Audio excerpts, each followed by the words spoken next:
Never a good thing. Looking at the radicalization list there, the first on the list is put a cell into a random country. So here's the random country draw. The random country 6-1 is going to be Central Asia, which is not a good place to have cells because that makes WMD events playable. Central Asia is unmarked, so we have to test it. Looking at the country tests tables, on the other side of your fold-out player aid card, we're going to look at the test for governance, the second box down from the top. 1 through 4 is poor, 5 or 6 it's fair. And the die roll is a 2, so it's going to be a poor country, and alignment is always defaults to neutral whenever you do an initial country test. So it is a neutral country. You may be wondering what's the point of neutral, ally, or adversary.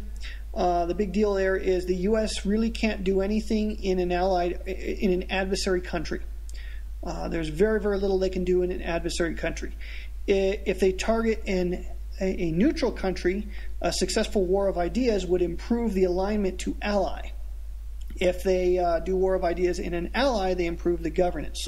And you can deploy troops to an ally. You can never deploy troops to a neutral or to an adversary. So, well, with the exception of regime change, I should say. So that was the very first radicalization. The next one, we look at the second box from the top. Automatically travel one cell by flowchart. So looking at the flowchart, we're going to look at the travel line of the flowchart, and we're going to look at the second box. It says radicalization starts here.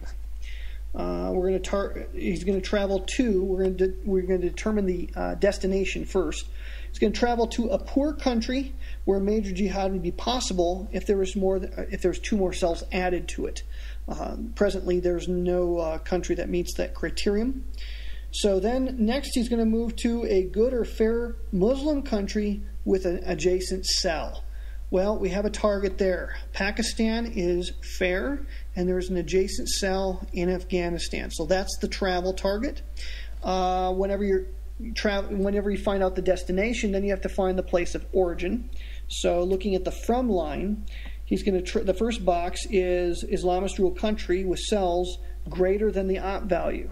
All right, well, there's 7 cells in Afghanistan, and the op value is 3 of this card, so we can go ahead and move 1 cell from Afghanistan into Pakistan. So that's the second radicalization. Third radicalization, if funding is less than 9, okay, we can stop there. The funding is at 9. So bottom line, the dreaded bottom line of radicalization.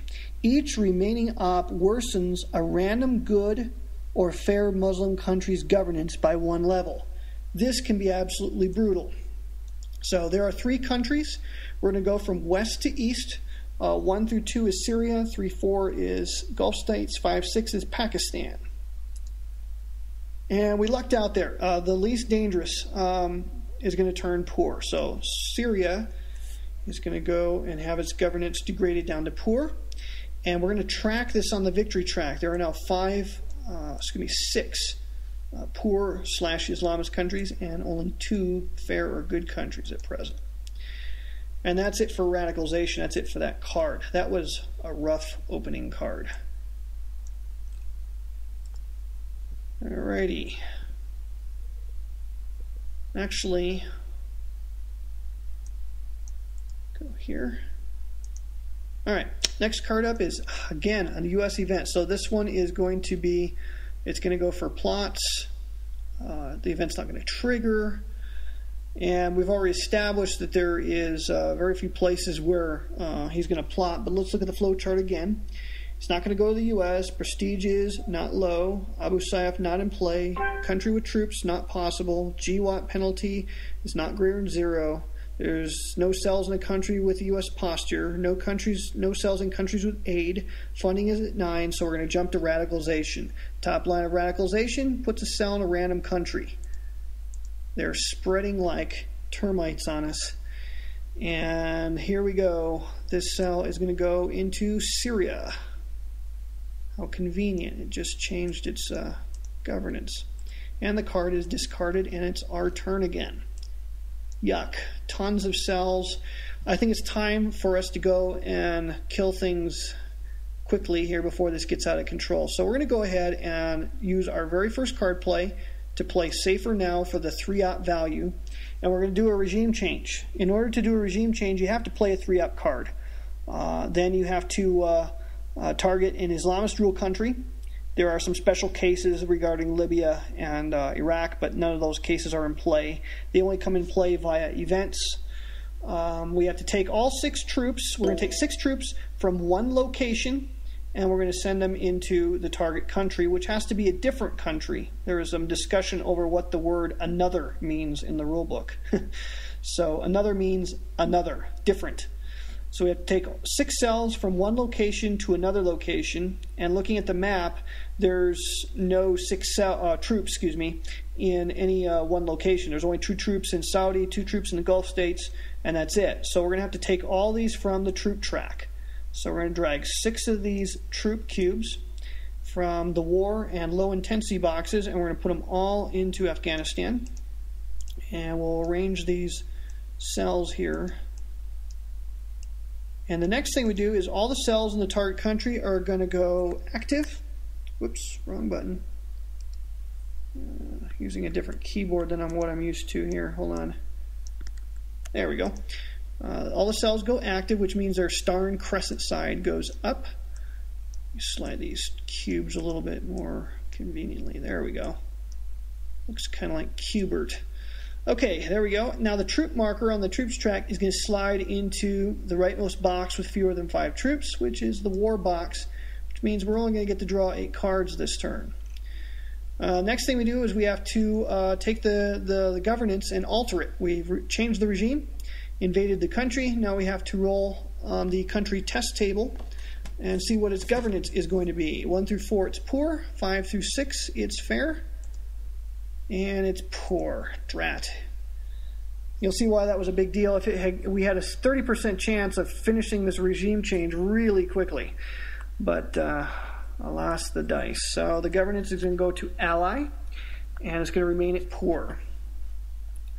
That's our first card play. We had a roll for U.S. prestige. There's a chance our prestige will go down. Looking at the country test tables, we're at the bottommost table there, prestige table. 1 through 4 means our prestige drops. 5 through 6, it rises. Oh, it drops. Now, to determine how much it drops, we roll 2 dice and choose the lower of the 2 dice. Okay, a 2 and a 3, so prestige is going to drop by 2. World isn't quite so happy about this arrangement, so U.S. prestige goes down a little bit there. Not too bad, though. We're still in the moderate bracket, so that's not catastrophic. And we go ahead and discard a card and slide the card marker over. It's now our second card play. And now we're going to use Sistani.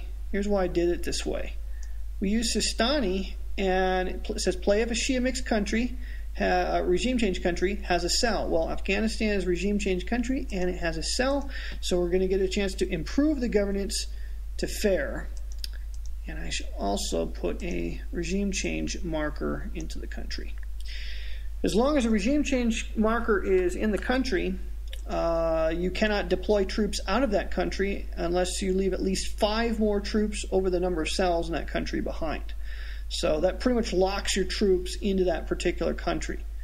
Had I rolled a 5 or a 6 for the test of the governance after the regime change, if I'd rolled a 5 or 6, governance would have been fair. Then when I played Sistani, it would have gone to good, which means the regime change is over. That would have been a rapid turnaround, and that would have been a tremendous success for us, but no luck. So that's it. And we go and we resolve any plots. There aren't any, so it's back to the Jihadist action phase. Taking their top card off the stack, and